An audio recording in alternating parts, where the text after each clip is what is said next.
Assalamu alaikum guys, and welcome to another episode of Smile to Jannah. What I'm about to tell you has shaken the world economically. It's about 12% of the total global trade volume. That's a huge amount. As we know, Israel has been continuing its attacks on Gaza undeterred as the rest of the world watches on. The Muslim majority countries have not done anything substantive. They're like a man watching his wife get beaten up while he speaks to the attacker's friend, telling him that he condemns the attacks.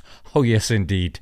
In the world of politics, money plays a big role. You want change? Unless it affects their pockets, it won't make a difference. When Britain ruled the United States did a boycott of British goods in 1765, and this played a crucial role in American independence.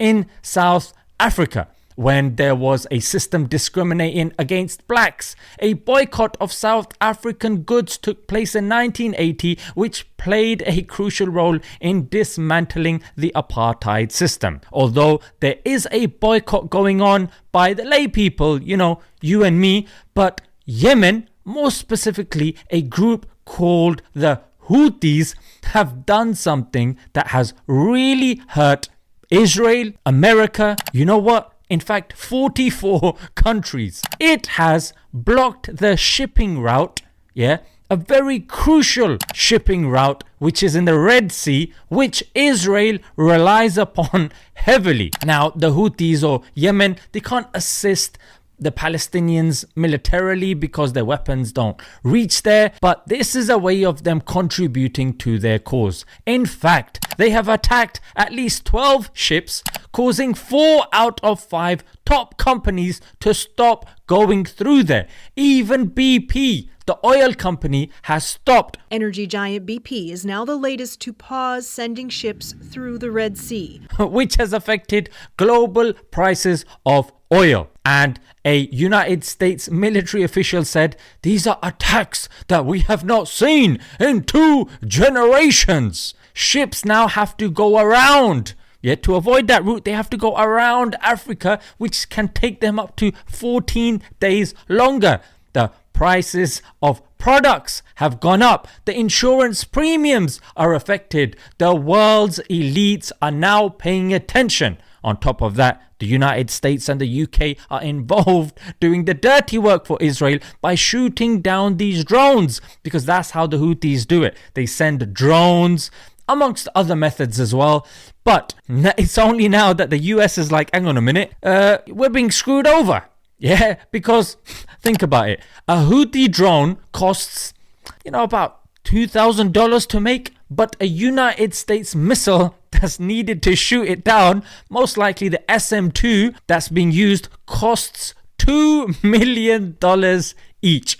So this is costing them a lot. And when I say them, the United States average taxpayer, the one that's struggling to make ends meet, who's paying for these guys. And did I mention that obviously you're helping the Israeli army as well? And let's take a look at what they're doing. Mate, that's quite insulting actually. If you're taking all that money, at least spend some of it on dance classes and sort yourselves out, frankly. You know what I mean? So look, the Houthis, this is an image taken from CNN, they're wearing their thobe. You know what I mean? Thobe wearing, sandal wearing people who are finally making the world pay attention to the consequences of Israel's attack and frankly their stupidity. It reminds me of university, when the professor would tell a student to get out, and when he refused, the teacher would say, "I won't carry on till he leaves." And then the rest of the students, because obviously, uni is not cheap, they would turn against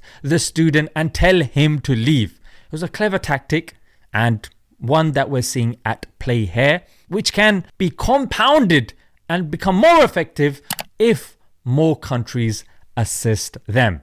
Naturally, the United States has come to their rescue and has amassed 10 countries against these sandal wearers, that is, with their $2,000 drones. And I would remind you that this is not just a U.S. issue. This is an international problem, and it deserves an international response. And the Houthis have said clearly, we're only targeting the ships going to Israel and coming from them. Yeah, this is in defense of our Palestinian brothers and sisters, and the ships get advance warnings as well. But obviously America wants to do all that it can just so the Israelis don't pay that extra for their products, because they'll get their products, but it's just going to be a bit more expensive, frankly. And there is risk that it will now become a regional war. Yeah, and these guys are now getting other countries involved, which, you know what, should be done, especially when we're looking at 20,000 Palestinians, you know what I'm saying, ended. It's ridiculous. Yeah, I have to obviously pick my words carefully because of YouTube censorship as well. And looking at that list, I don't know what Bahrain is doing there, frankly, you know what I mean? But seems like they, you know, they've got beef with the Houthis, but so does Saudi. They're not on that list, you know what I mean? And in a case like this, you got to put your beef to one side, frankly. Considering the bad news that we get and how powerless we feel because the Muslim majority countries are not doing anything substantive, hearing something like this is a breath of fresh air, frankly, yeah? And I hope it will inspire more Muslim countries to do something, especially economically, like I've discussed, that has been known to make a difference in history. And of course, Islamically, we know our connection with Allah is the most important. So to make sure that we are maximizing on that, because obviously you got to tie your camel, but you make dua as well. You know what I mean? So there's means, and of course, ultimately there's Allah. Do your best, Allah will do the rest. Let's leave it there, guys. Until next time, Assalamu alaikum.